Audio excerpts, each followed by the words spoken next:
بسم اللہ الرحمن الرحیم۔ سامعین کرام، آپ سن رہے ہیں عمران سیریز کے سلسلے کی ایک اردو کہانی ون مین شو، جس کے مصنف ہیں مظہر کلیم ایم اے، اور یہ اس سلسلے کی قسط نمبر 3 ہے۔ مجھے امید ہے آپ کو میری یہ کاوش پسند آ رہی ہوگی۔ آپ نے اگر ابھی تک میرا چینل کہانی گھر سبسکرائب نہیں کیا تو ابھی میرے چینل کو سبسکرائب کر کے بیل نوٹیفیکیشن آن کر لیجئے تاکہ آنے والی ہر نئی کہانی کی اطلاع بر وقت آپ تک پہنچ سکے۔ سلیمان بول رہا ہوں۔ ایک دو بار گھنٹی بجنے کے بعد دوسری طرف سے ریسیور اٹھا لیا گیا اور سلیمان کی آواز سنائی دی۔ میں نعمانی بول رہا ہوں سلیمان، عمران صاحب موجود ہیں؟ نعمانی نے کہا، موجود تو نہیں ہیں۔ اوہ ہاں، وہ آ گئے ہیں، بات کر لیجئے، سلیمان نے کہا، اور چند لمحوں بعد عمران کی آواز ریسیور سے ابھری۔ مان تو نہیں گئی کہیں؟ عمران نے چہکتے ہوئے کہا۔ کون مان گئی عمران صاحب؟ میں نعمانی بول رہا ہوں۔ نعمانی نے حیرت بھرے لہجے میں کہا، اچھا، اب تک نہ مانی ہے؟ عمران نے اسی لہجے میں کہا، اور اب نعمانی اس کا مطلب سمجھ گیا کہ وہ اس کے نام نعمانی پر فکرہ کس رہا ہے۔ مانے گی تو آپ کے لیے عمران صاحب، اگر مانی بھی، مگر ہم تو ہمیشہ ہی نو مانی رہیں گے، نعمانی نے مسکراتے ہوئے کہا، اور دوسری طرف سے عمران کا کہا سنائی دیا۔ اس کا مطلب تھا کہ عمران نے اس کے فکرے کا واقعی لطف لیا ہے۔ یار منوا ہی دو، اب کب تک میں کنوارا رہ کر سلیمان کی ماش کی دال پر گزارا کرتا رہوں گا؟ عمران نے کہا، اور نعمانی ہنس پڑا۔ شکر کریں کہ ماش کی دال تو مل رہی ہے، جولیا کو تو وہ بھی پکانی نہیں آتی ہوگی۔ نعمانی نے کہا، اچھا، پھر تو نہ ہی مانے تو اچھا ہے، میں نے تو سوچا تھا کہ چلو سلیمان کی تنخواہ بچ جائے گی، عمران نے کہا، اور نعمانی ہنسنے لگا۔ عمران صاحب، آپ کے لیے ایک پیغام ہے، نعمانی نے اصل بات پر آتے ہوئے کہا۔ پیغام میرے لیے؟ واہ، اب سیکرٹ سروس نے یہ دھندا شروع کر دیا ہے، یعنی یہ رشتے کرانے کا۔ بولو کیسی ہے؟ ماش کی دال تو پکا ہی لیتی ہوگی، عمران نے کہا۔ ماش کی دال کا تو پتہ نہیں، فی الحال تو سرخ چائے کا سلسلہ ہے، نعمانی نے ہنستے ہوئے کہا۔ سرخ چائے؟ اچھا، تو کہیں وہ بیماری ریڈ ٹی تو تم سے نہیں ٹکرا گئی؟ میں نے 1000 بار کہا ہے کہ میں گرین ٹی تو پسند کرتا ہوں، لیکن یہ سرخ رنگ تو خطرے کا نشان ہے، اور تم جانتے ہو کہ خطرے سے تو میری جان جاتی ہے، عمران نے کہا۔ تو اس کا مطلب ہے کہ آپ ریڈ ٹی سے پہلے سے واقف ہیں، نعمانی نے سنجیدہ لہجے میں کہا۔ کہاں واقف ہوں؟ میں نے تو سلیمان سے بھی پوچھا ہے، لیکن وہ بھی قسمیں کھاتا ہے کہ چائے پکانے میں ڈاکٹریٹ کی ڈگری ہی کیوں نہ لے لی جائے، ریڈ ٹی نہیں پکائی جاتی، عمران نے جواب دیا۔ پہلے میری بات سن لیں، اس کے بعد فیصلہ آپ نے کرنا ہے کہ ریڈ ٹی پکتی ہے یا نہیں، نعمانی نے مسکراتے ہوئے کہا، اور پھر اس نے لڑکی کے تعاقب سے لے کر ریڈ ٹی کے فون آنے تک ساری تفصیلات بتا دیں۔ چوہان کو ذرا فون دینا، اس کی یادداشت لڑکیوں کے بارے میں کچھ ضرورت سے زیادہ ہی تیز لگتی ہے، عمران نے کہا، اور نعمانی نے ہنستے ہوئے ریسیور چوہان کی طرف بڑھا دیا۔ عمران صاحب، وہ لڑکی ویسٹرن کارمن والے کیس میں سامنے آئی تھی، صرف 1-2 بار، اس کے بعد غائب ہو گئی تھی، چوہان نے مسکراتے ہوئے کہا۔ وہ چونکہ پاس بیٹھا ساری باتیں سن رہا تھا، اس لیے اس نے ریسیور لیتے ہی کہا، اس کا حلیہ تو بتا دو، عمران نے پوچھا، اور جواب میں چوہان نے تفصیل سے اس لڑکی کا حلیہ بتا دیا۔ میں سمجھ گیا، اس لڑکی کا نام لوسیانا ہے۔ چلو، تمہاری ایک صلاحیت کا تو پتہ چل گیا کہ کسی لڑکی کے بارے میں تفصیلات معلوم کرنی ہو تو تمہیں فون کر لیا جائے، انسائکلوپیڈیا آف ویمن کو، عمران نے کہا، اور چوہان کہا مار کر ہنس پڑا۔ اب ایسی بھی کوئی بات نہیں عمران صاحب، بس اتفاق ہی ہے کہ اس لڑکی کو دیکھتے ہی مجھے یاد آ گیا تھا، چوہان نے ہنستے ہوئے کہا۔ کنواروں کے ساتھ یہی تو ٹریجڈی ہے کہ لڑکیوں کو دیکھتے ہی ان کی یادداشت ضرورت سے زیادہ تیز ہو جاتی ہے۔ بہرحال یہ ریڈ ٹی والا ہماری سروس کا کیس نہیں ہے، انٹیلیجنس کا مسئلہ ہے، وہ سپرنٹینڈنٹ فیاض خود ہی نمٹتا رہے گا، تمہیں فکر کرنے کی ضرورت نہیں، عمران نے کہا۔ تو پھر X2 کو فون نہ کیا جائے، چوہان نے کہا۔ کر لو بھائی، آخر تم نے لڑکی دیکھی ہے، کوئی مذاق تو نہیں، میں کون ہوتا ہوں تمہیں روکنے والا، عمران نے کہا، اور اس کے ساتھ ہی رابطہ ختم ہو گیا۔ عمران ریڈ ٹی کے بارے میں لازماً جانتا ہے، لیکن اس نے شاید اس لیے ہمیں روک دیا ہے کہ ہم کریڈٹ نہ لے جائیں، میرے خیال میں ہمیں X2 سے بات کر ہی لینی چاہیے، چوہان نے کہا، اور نعمانی کی طرف سے کوئی جواب نہ ملنے پر اس نے کریڈل دبایا اور X2 کے نمبر ڈائل کرنے شروع کر دیے، لیکن دوسری طرف سے مشینی آواز ابھری کہ پیغام ریکارڈ کروا دیجئے۔ اس کا مطلب تھا کہ X2 فون پر موجود نہیں ہے۔ چنانچہ چوہان نے شروع سے لے کر آخر تک ساری تفصیلات اور پھر عمران کو فون کرنے اور اس سے ہونے والی بات چیت بھی ریکارڈ کروا دی اور رسیور رکھ دیا۔ ویسے میں اپنے طور پر اس لڑکی کو ضرور تلاش کروں گا، چوہان نے رسیور رکھتے ہوئے طویل سانس لے کر کہا۔ میرا بھی یہی ارادہ ہے، فارغ تو ہیں ہی، کوئی کام ہی صحیح، لیکن میرا خیال ہے اب ہمیں محتاط رہنا چاہیے۔ اس ریڈ ٹی کو نہ صرف اس فلیٹ کا علم ہے بلکہ اس نے ہمیں دیکھ بھی لیا ہے اور اس نے فلیٹ کا نمبر بھی تلاش کر لیا ہے۔ ویسے تم کار چیک کر لینا، اس نے لازماً ہماری عدم موجودگی میں اس میں کوئی ٹرانسمیٹر فٹ کیا ہے جس سے اس نے کار میں ہونے والی ہماری گفتگو سنی ہوگی، نعمانی نے اٹھتے ہوئے کہا، اور پھر چوہان کے سر ہلاتے ہی وہ مڑ کر بیرونی دروازے کی طرف بڑھا ہی تھا کہ اچانک اس کے قدم ڈگمگا گئے۔ اسے ایسا محسوس ہوا جیسے اسے زور کا چکر آیا ہو۔ ارے یہ کیا، کمرہ گھوم رہا ہے؟ اسی لمحے اسے اپنی پشت پر چوہان کی آواز سنائی دی اور نعمانی نے دونوں ہاتھوں سے سر پکڑتے ہوئے یہی فکرہ کہنا چاہا، لیکن یک لخت جیسے کمرہ کسی لٹو کی طرح گھوما اور پھر اس کے ذہن پر تاریکی کی چادر انتہائی تیز رفتاری سے پھیلتی چلی گئی۔ کمرے میں موجود ادھیڑ عمر اور کرخت چہرے والے آدمی نے میز پر پڑا ہوا ٹیلی فون اپنی طرف کھسکایا اور پھر اس نے فون کے نچلے حصے میں لگا ہوا ایک بٹن پریس کر کے رسیور اٹھا لیا۔ اس بٹن کے پریس ہوتے ہی ٹیلی فون کا تعلق تار کے ذریعے ٹیلی فون ایکسچینج سے ختم ہو گیا اور اب یہ فون وائرلیس فون میں تبدیل ہو چکا تھا، جس کا وائرلیس کنیکشن ایک پبلک فون بوتھ کے ساتھ تھا۔ اب یہاں سے ہونے والی کال کو اگر چیک کیا جاتا تو جواب یہی ملتا کہ یہ کال پبلک فون بوتھ سے کی جا رہی ہے۔ ادھیڑ عمر آدمی نے خاصی تیز رفتاری سے نمبر گھمائے اور چند لمحے کان سے رسیور لگا لیے۔ دوسری طرف بجنے والی گھنٹی کی آواز سنتا رہا۔ یس، PA2 ڈائریکٹر جنرل۔ دوسری طرف سے ایک آواز سنائی دی۔ سر رحمان سے بات کرائیں، میں ریڈ ٹی بول رہا ہوں، ادھیڑ عمر نے بڑے تحقمانہ لہجے میں کہا۔ ریڈ ٹی کیا مطلب؟ PA شاید اس عجیب و غریب نام سے ہی گڑبڑا گیا تھا۔ بات کراؤ الو کے پٹھے، ورنہ تم ریڈ ٹی کے قہر کا شکار ہو جاؤ گے، ادھیڑ عمر نے حلق کے بل چیختے ہوئے کہا۔ یس، رحمان بول رہا ہوں۔ چند لمحوں کی خاموشی کے بعد دوسری طرف سے ایک باوقار آواز ابھری۔ سر رحمان، میں ریڈ ٹی بول رہا ہوں، آپ کے محکمے کا سپرنٹینڈنٹ فیاض گولی کھا کر گھر پر پڑا ہوا ہے اور میں نے جان بوجھ کر اسے شدید زخمی نہیں کیا کیونکہ یہ محض ایک وارننگ تھی۔ ریڈ ٹی نے بڑے طنزیہ انداز میں کہا۔ تم کوئی بالکل ہی سطحی قسم کے مجرم ہو ریڈ ٹی، مجرم کہنا بھی شاید جرم کی توہین ہے۔ مجھے سپرنٹینڈنٹ فیاض کے زخمی ہونے کی اطلاع مل چکی ہے اور تمہاری وارننگ بھی، لیکن یاد رکھو تم جیسے مجرم زیادہ دیر تک قانون کی گرفت سے باہر نہیں رہ سکتے، سر رحمان نے انتہائی سرد لہجے میں کہا۔ آپ نے شاید اتنی لمبی بات اس لیے کی ہے تاکہ آپ میری فون کال چیک کروا سکیں۔ میں خود بتا دیتا ہوں کہ میں ایک پبلک فون بوتھ سے بات کر رہا ہوں اور آپ نے مجھے سطحی مجرم کہا ہے۔ آپ کو آخرکار ان لفظوں پر شرمندہ ہونا پڑے گا۔ آج کی رات گزرنے کے بعد آپ کو لازماً احساس ہو جائے گا کہ ریڈ ٹی کیا طاقت رکھتا ہے، ادھیڑ عمر نے زہر خند لہجے میں کہا۔ سنو، تم جو کوئی بھی ہو، بہتر یہی ہے کہ تم اپنے آپ کو قانون کے حوالے کر دو، تمہارے حق میں یہی بہتر رہے گا۔ سر رحمان کا لہجہ بدستور سرد تھا۔ جب میں نے اپنے آپ کو بے بس سمجھا تو میں ایسا بھی کر گزروں گا، لیکن فی الحال میرا ایسا کوئی ارادہ نہیں ہے، ادھیڑ عمر نے طنزیہ انداز میں ہنستے ہوئے کہا۔ تم چاہتے کیا ہو؟ کیا تم صرف قتل و غارت چاہتے ہو؟ نفسیاتی مریض ہو؟ سر رحمان نے پوچھا۔ آپ نے اچھا سوال کیا ہے سر رحمان۔ میں کیا چاہتا ہوں یہ اس وقت بتاؤں گا جب آپ کی حکومت کے کم از کم 10 اعلیٰ ترین عہدیدار ختم ہو چکے ہوں گے، کوئی بڑا مرکز تباہ ہو چکا ہوگا، آپ کی انٹیلیجنس سروس پٹک پٹک کر میرے قدموں میں گر چکی ہوگی اور آپ کے وزیر اعظم، وزیر خارجہ اور صدر مملکت کی باتیں میری مٹھی میں ہوں گی۔ ادھیڑ عمر کا لہجہ بے حد فاخرانہ تھا۔ سنو ریڈ ٹی، میں تمہیں آخری بار وارننگ دے رہا ہوں کہ تم اپنے آپ کو قانون کے حوالے کر دو۔ ہو سکتا ہے کہ میں تمہارے بارے میں اعلیٰ حکام کو کوئی نرم رپورٹ کر دوں۔ اگر تم نے ایسا نہ کیا تو پھر تمہاری ایک ایک ہڈی، ایک ایک ریشہ علیحدہ کر دوں گا، سر رحمان نے انتہائی غصیلے لہجے میں کہا۔ اچھا، واہ کیا انداز ہے، آپ کو تو سینٹرل انٹیلیجنس کا ڈائریکٹر جنرل ہونے کے بجائے قصاب ہونا چاہیے تھا۔ بہرحال صبح آپ کو علم ہو جائے گا کہ ریڈ ٹی کیا حیثیت رکھتا ہے۔ Bye bye. ادھیڑ عمر نے کہا، اور اس کے ساتھ ہی اس نے ریسیور کریڈل پر رکھ کر ٹیلی فون کے نیچے لگا ہوا بٹن دبا دیا۔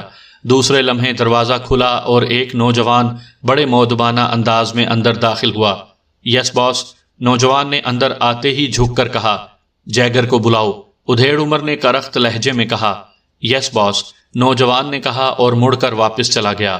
چند لمحوں بعد دروازہ کھلا اور ایک چھوٹے قد اور بھاری جسم کا آدمی اندر داخل ہوا۔ اس کی مونچھیں اس کے چہرے سے بھی بڑی تھیں۔ یس باس، آنے والے نے مؤدبانہ انداز میں سر جھکاتے ہوئے کہا۔ بیٹھو جیگر، ادھیڑ عمر نے میز کی دوسری طرف رکھی ہوئی کرسی کی طرف اشارہ کرتے ہوئے کہا، اور آنے والا کرسی کے کنارے پر اس طرح بیٹھ گیا جیسے بس حکم کی تعمیل کرتے ہوئے بیٹھا ہو، ورنہ اس کا کرسی پر بیٹھنے کا کوئی ارادہ نہ ہو۔ یس باس، جیگر کا لہجہ بے حد مؤدبانہ تھا، حالانکہ اس کے انتہائی کرخت چہرے پر ایسا لہجہ کچھ اجنبی سا محسوس ہو رہا تھا۔ مشن 1 کی تازہ ترین پوزیشن کیا ہے؟ ادھیڑ عمر باس نے پوچھا۔ باس، حکم کی تعمیل ہو چکی ہے، صبح ہونے سے قبل 4 شکار ختم ہو چکے ہوں گے، جیگر نے جواب دیا۔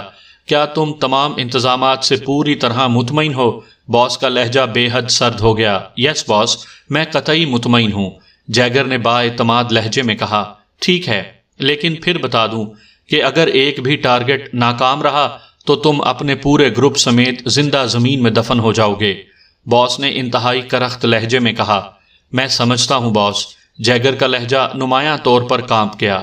اوکے، تم جا سکتے ہو، ادھیڑ عمر نے ایک طویل سانس لیتے ہوئے کہا، اور جیگر اٹھ کر اتنی تیزی سے مڑ کر کمرے سے باہر نکلا جیسے اگر ایک لمحہ بھی وہ مزید کمرے میں رہا تو اس کی روح نکل جائے گی۔ دروازہ بند ہوتے ہی ادھیڑ عمر کرسی سے اٹھا اور کمرے کے کونے میں ایک دروازے کی طرف بڑھ گیا۔ اس کے لبوں پر ہلکی سی مسکراہٹ تھی، جیسے اسے اپنے مشن کی کامیابی پر پورا یقین تھا۔ طویل راہداری میں چلتا ہوا نوجوان ایک دروازے پر جا کر رک گیا۔ اس نے پہلے اپنے کالر درست کیے، ٹائی کی نوٹ کو ایڈجسٹ کیا اور پھر ہاتھ اٹھا کر اس نے مخصوص انداز میں دستک دی۔ کون ہے؟ دروازے کے اوپر سے ایک بھاری آواز سنائی دی۔ راکی باس، نوجوان نے انتہائی مؤدبانہ لہجے میں کہا۔ یس، کم ان، وہی بھاری آواز دوبارہ سنائی دی، اور اس کے ساتھ ہی بند دروازہ خود بخود کھلتا چلا گیا۔ اندر کمرے میں ہلکی روشنی تھی۔ راکی کمرے میں داخل ہو کر مؤدبانہ انداز میں جھک گیا۔ دوسرے لمحے اس کی پشت پر دروازہ بند ہوا اور اس کے ساتھ ہی چٹک کی آواز سے کمرہ تیز روشنی سے بھر گیا۔ سامنے دیوار کے ساتھ ایک صوفہ رکھا ہوا تھا جس پر ایک نوجوان بیٹھا تھا۔ نوجوان کی آنکھوں میں بلا کی چمک تھی، یوں محسوس ہوتا تھا جیسے انسان کے چہرے پر کسی خونخوار چیتے کی آنکھیں لگا دی گئی ہوں۔ کیا رپورٹ ہے راکی؟ نوجوان نے نرم لہجے میں کہا، لیکن نرمی کے باوجود پس منظر میں تحکمانہ پن موجود تھا۔ باس، سیکرٹ سروس کے دونوں ارکان 0 پوائنٹ پر پہنچ چکے ہیں، راکی نے سر اٹھائے بغیر مؤدبانہ انداز میں جواب دیا۔ جس فون نمبر پر انہوں نے X2 کو کال کیا تھا وہ مقام ٹریس ہوا؟ نوجوان نے سرد لہجے میں کہا۔ نہیں باس، وہ مقام ٹریس نہیں ہو سکا، ہم نے بہت کوشش کی لیکن ہماری تمام کوششیں ناکام رہیں، راکی نے کانپتے ہوئے لہجے میں کہا۔ سر اٹھاؤ، یکلخت نوجوان نے غصیلے لہجے میں کہا، اور راکی نے ایک جھٹکے سے سر اٹھایا۔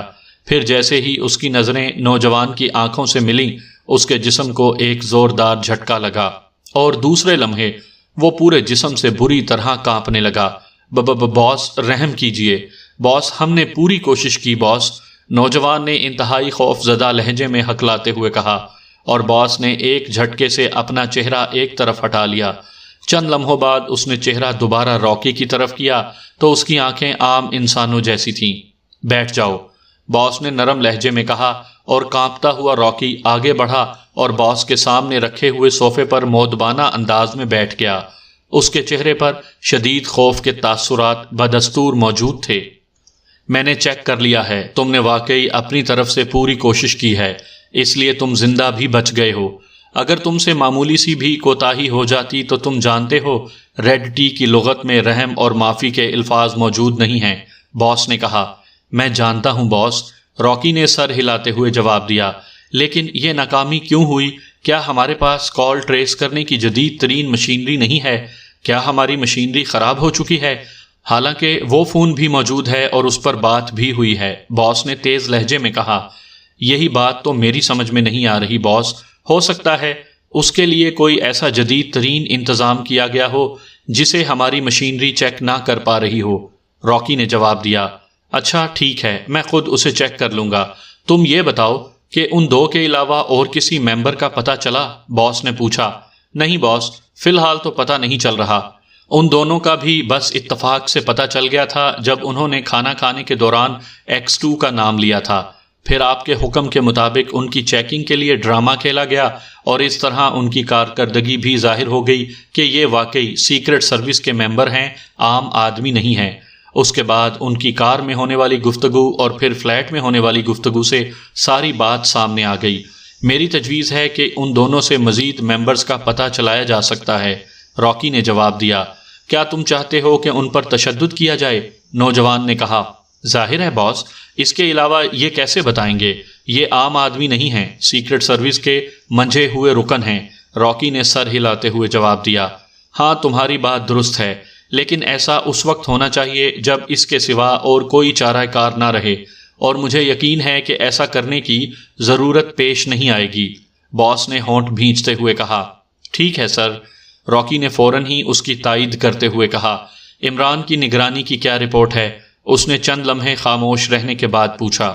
باس، ہمارے آدمی اس کی نگرانی کر رہے ہیں، لیکن وہ زیادہ تر اپنے فلیٹ میں ہی رہتا ہے. راکی نے جواب دیا. اس کا ٹیلی فون ٹیپ کیا جا رہا ہے؟ باس نے دوسرا سوال کیا. یس باس، لیکن کوئی کام کی بات معلوم نہیں ہو سکی. راکی نے سر ہلاتے ہوئے کہا. اوکے، تم جا سکتے ہو، لیکن سنو، سیکرٹ سروس کے باقی ممبران کے متعلق معلومات تم نے اپنے طور پر حاصل کرنی ہیں. میں تمہیں کسی سہارے کا محتاج نہیں دیکھنا چاہتا، سمجھے؟ باس کا لہجہ یک لخت کرخت ہو گیا تھا. یس باس، ہم کام کر رہے ہیں باس. راکی نے فوراً ہی صوفے سے اٹھ کر کھڑے ہوتے ہوئے کہا، اور باس کے سر ہلانے پر وہ تیزی سے مڑا اور دروازے سے باہر نکل گیا. باس نے ہاتھ آگے بڑھا کر میز پر پڑا ہوا ٹیلی فون اپنی طرف کھسکایا اور پھر اس کے نچلے حصے میں لگا ہوا ایک سفید رنگ کا بٹن دبا کر اس نے ریسیور اٹھا لیا اور نمبر ڈائل کرنا شروع کر دیے. جی فرمائیے، آپ کو کیا شکایت ہے؟ رابطہ قائم ہوتے ہی دوسری طرف سے عمران کی چہکتی ہوئی آواز سنائی دی، اور باس کے لبوں پر عمران کی آواز سنتے ہی معنی خیز مسکراہٹ رینگ گئی. شکایت تو تمہیں پیدا ہونی چاہیے مسٹر عمران، میں ریڈ ٹی بول رہا ہوں. نوجوان باس کا لہجہ یک لخت بدل کر بھاری ہو گیا. او، مجھے دراصل مونس سے کبھی کوئی شکایت پیدا نہیں ہوئی، چاہے وہ ریڈ ہو یا بلیک. عمران کے لہجے میں شگفتگی کا عنصر اور زیادہ بڑھ گیا. میں نے فون اس لیے کیا ہے کہ تم سیکرٹ سروس کے چیف X2 کو میری طرف سے بتا دو کہ اس کے دو ممبر جن کے نام چوہان اور نعمانی ہیں میرے ہاتھوں اس دنیا سے اپنا رشتہ منقطع کر چکے ہیں. باس نے اسی بھاری لہجے میں جواب دیتے ہوئے کہا. رشتہ منقطع کر چکے ہیں؟ یعنی ان دونوں نے تمہیں طلاق دے دی ہے اکٹھی؟ ویسے ایک بات تو بتائیے کہ ان دو کے علاوہ اور کتنے ہیں جن کا رشتہ ابھی تمہارے ساتھ قائم ہے؟ عمران نے جواب دیا، لیکن اس کا لہجہ ذرا سا بھی نہ بدلا تھا. باس کے چہرے پر ہلکے سے حیرت کے تاثرات پیدا ہوئے. کیا تمہیں اپنے ان دو ساتھیوں کے مرنے کا کوئی غم نہیں ہوا؟ باس کے لہجے میں بھی حیرت نمایاں تھی. میرے ساتھی؟ وہ میرے ساتھی کیسے ہو سکتے ہیں؟ شادی شدہ کنوارے کے ساتھی نہیں ہوا کرتے. ریڈ ٹی صاحبہ، عمران نے جواب دیا. شادی شدہ؟ تو کیا یہ دونوں شادی شدہ تھے؟ باس نے چونک کر پوچھا. اس نے صاحبہ وغیرہ پر تو توجہ ہی نہ دی تھی. تم خود ہی تو بتا رہی ہو کہ تمہارے ساتھ رشتہ منقطع ہو گیا. ظاہر ہے رشتہ تھا تو منقطع ہوا، اپنا تو رشتہ ہی قائم نہیں ہوا. ویسے ایک بات ہے، مجھے بیوہ سے رشتہ قائم کرنے میں بھی کوئی اعتراض نہیں ہے. عمران نے چہکتے ہوئے کہا. تمہاری زبان ضرورت سے کچھ زیادہ تیز چلتی ہے، لیکن وہ وقت جلد آ سکتا ہے جب یہ زبان ہمیشہ کے لیے خاموش ہو جائے گی. ابھی میں صرف تمہیں چیک کر رہا ہوں کہ تمہارا تعلق سیکرٹ سروس سے ہے بھی یا نہیں. فیصلہ اس کے بعد ہوگا. ویسے X2 کو بتا دینا کہ اب اس ملک میں وہی ہوگا جو ریڈ ٹی چاہے گا، باس نے کہا، اور پھر ایک جھٹکے سے ریسیور رکھ کر اس نے فون کے نیچے لگا ہوا بٹن دوبارہ پریس کر دیا. سیاہ رنگ کی کار اندھیرے کا جز بنی خاصی تیز رفتاری سے دارالحکومت سے باہر بنے ہوئے ایک ایٹامک پاور ہاؤس کی طرف جانے والی سڑک پر دوڑ رہی تھی. سٹیئرنگ پر بیٹھے ہوئے آدمی کے سر اور داڑھی کے بال برف کی طرح سفید تھے اور چہرے پر جھریوں کا جال سا بچھا ہوا تھا، لیکن اس کا جسم خاصا مضبوط اور توانا لگ رہا تھا. کار میں اس بوڑھے کے علاوہ 4 مزید افراد موجود تھے۔ ان میں سے ایک تو سائیڈ سیٹ پر بیٹھا ہوا تھا، جبکہ باقی 3 پچھلی سیٹ پر موجود تھے۔ ان چاروں نے سیاہ رنگ کے چست لباس پہنے ہوئے تھے، جبکہ اس بوڑھے کے جسم پر گرے رنگ کا 3 پیس سوٹ تھا۔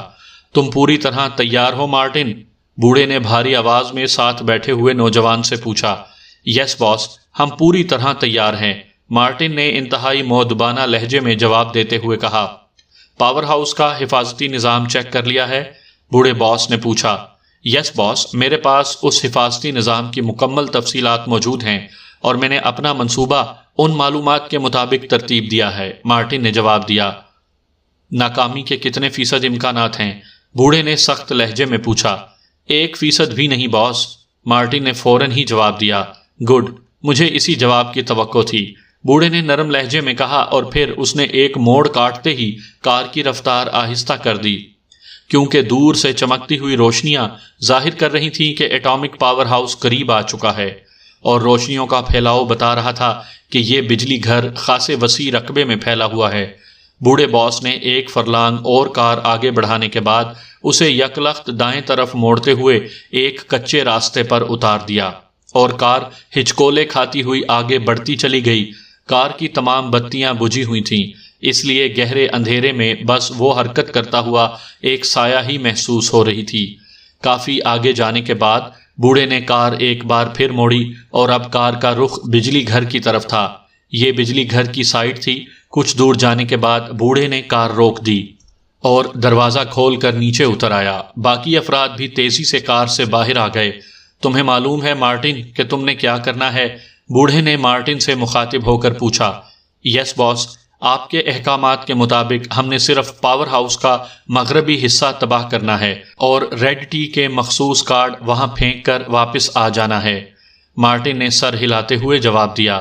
ٹھیک ہے، میں انہیں فی الحال وارننگ دینا چاہتا ہوں، اور اگر ان لوگوں نے میری بات نہ مانی تو میں یہ پورا ہاؤس بھی تباہ کرا سکتا ہوں، بوڑھے نے اونچے لہجے میں کہا۔ یس باس، آپ درست کہہ رہے ہیں، مارٹن نے جواب دیا۔ اوکے، جاؤ اور کارروائی شروع کر دو، میں یہیں تمہارا انتظار کروں گا، بوڑھے نے کہا، اور مارٹن سر ہلاتے ہوئے مڑا اور اس نے کار کے قریب کھڑے تینوں افراد کو مخصوص انداز میں اشارہ کیا تو وہ تیزی سے کار کی ڈگی کی طرف بڑھے۔ ڈگی کھول کر انہوں نے سیاہ رنگ کے بیگ باہر نکالے اور انہیں اپنی پشت پر لاد کر وہ مارٹن کی رہنمائی میں تیزی سے پاور ہاؤس کی طرف بڑھنے لگے۔ چند لمحوں بعد ہی وہ گہرے اندھیرے میں گم ہو گئے۔ بوڑھا باس جلدی سے واپس ڈرائیونگ سیٹ پر بیٹھا اور اس نے سیٹ کے نیچے ہاتھ ڈال کر ایک چھوٹا سا باکس باہر کھینچا اور اسے کھول کر اس میں سے ایک چوکور ڈبہ نکال کر اسے ڈیش بورڈ کے اوپر اس طرح رکھ دیا کہ اس کا سامنے کا رخ بوڑھے کی طرف ہی تھا۔ ڈبے کے نچلے حصے میں ایک قطار کی صورت میں چھوٹے چھوٹے بٹن لگے ہوئے تھے۔ بوڑھے نے دائیں طرف موجود یکے بعد دیگرے 3 بٹن دبائے تو ڈبے کا سامنے کا حصہ کسی سکرین کی طرح روشن ہو گیا، اور پہلے تو اس پر آڑی ترچھی لکیریں ابھر کر مٹتی رہیں، پھر ایک دھماکے سے اس پر ایک منظر ابھر آیا۔ اب سکرین پر مارٹن اور اس کے 4 ساتھی ایک قطار کی صورت میں آگے بڑھتے ہوئے دکھائی دے رہے تھے، اور ان کے ارد گرد کا خاصا علاقہ بھی سکرین پر واضح طور پر نظر آ رہا تھا۔ وہ چاروں زمین پر جھکے آگے بڑھ رہے تھے، اور ان سے کچھ ہی فاصلے پر خاردار تار کی باڑ نظر آ رہی تھی۔ مارٹن سب سے آگے تھا۔ خاردار تار کے پاس پہنچ کر وہ چاروں رک گئے۔ خاردار تار تقریباً 15 فٹ بلندی تک بنی ہوئی تھی، اور ان کے اوپر کے حصے پر یہ تار ایک گچھے کی صورت میں لپٹی ہوئی تھی۔ اس طرح اوپر سے چھلانگ لگا کر اسے کراس نہ کیا جا سکتا تھا۔ مارٹن نے اپنے پیچھے آنے والے ایک نوجوان کو اشارہ کیا تو اس نے پشت پر لدے ہوئے تھیلے میں ہاتھ ڈالا، اور دوسرے لمحے اس کے ہاتھ میں ایک چھوٹی سی مشین تھی جس کے ساتھ 2 لمبی لمبی تاریں لٹک رہی تھیں۔ اس نے وہ مشین مارٹن کی طرف بڑھا دی۔ مارٹن نے مشین تاروں کے سامنے زمین پر رکھی اور پھر اس پر لگے ہوئے بٹن پریس کیے، اور ایک تار کا سرا اس نے خاردار تار کو سنبھالے ہوئے لکڑی کے کھمبے کے ساتھ ہک کر دیا، اور پھر مشین کی دوسری طرف موجود تار کا سرا اس نے دوسرے کھمبے کے ساتھ ہک کیا، اور پھر اس نے مشین کے 2 اور بٹن دبا دیے۔ اس کے بعد مارٹن نے جیب سے ایک وائر کٹر نکالا اور بڑے اطمینان سے اس نے ان دونوں کھمبوں کے درمیان تاروں کو کاٹنا شروع کر دیا۔ بوڑھے کے لبوں پر ہلکی سی مسکراہٹ دوڑنے لگی، کیونکہ اسے معلوم تھا کہ حفاظتی انتظامات کے طور پر ان خاردار تاروں میں بجلی کا طاقتور کرنٹ دوڑ رہا تھا، اور اگر ویسے کوئی اسے ہاتھ لگاتا یا وائر کٹر سے اسے کاٹنے کی کوشش کرتا تو سرکل ٹوٹ جانے کی وجہ سے سیکیورٹی آفس میں خطرے کی گھنٹی بھی بج اٹھتی، اور تار کو ہاتھ لگانے والا بھی طاقتور کرنٹ کی وجہ سے ہلاک ہو جاتا۔ لیکن اس مشین کی وجہ سے کرنٹ کا سرکل دونوں ستونوں کے درمیان موجود خاردار تاروں میں سے دوڑنے کے بجائے اس مشین کی تاروں میں سے ہو کر دوسرے ستون تک چلا گیا تھا۔ اس طرح سرکل بھی قائم رہا اور خاردار تاریں بھی عام تاروں میں تبدیل ہو گئیں، جنہیں آسانی سے کاٹا جا سکتا تھا۔ مارٹن نے دیکھتے ہی دیکھتے تاریں کاٹ دیں، اور اب وہاں اتنا خلا بن گیا کہ وہ آسانی سے اسے کراس کر سکتے تھے۔ چنانچہ وہ چاروں اس خلا سے گزر کر آگے بڑھ گئے، جبکہ مشین ویسے ہی وہاں موجود رہی۔ احاطے میں رینگتے ہوئے وہ چاروں تیزی سے آگے بڑھتے چلے گئے۔ اسی لمحے ایک سائرن بجاتی ہوئی جیپ دور سے مارٹن اور اس کے ساتھیوں کی طرف بڑھتی دکھائی دی تو بوڑھا چونک پڑا۔ اس نے جلدی سے ڈبے کا ایک اور بٹن دبایا۔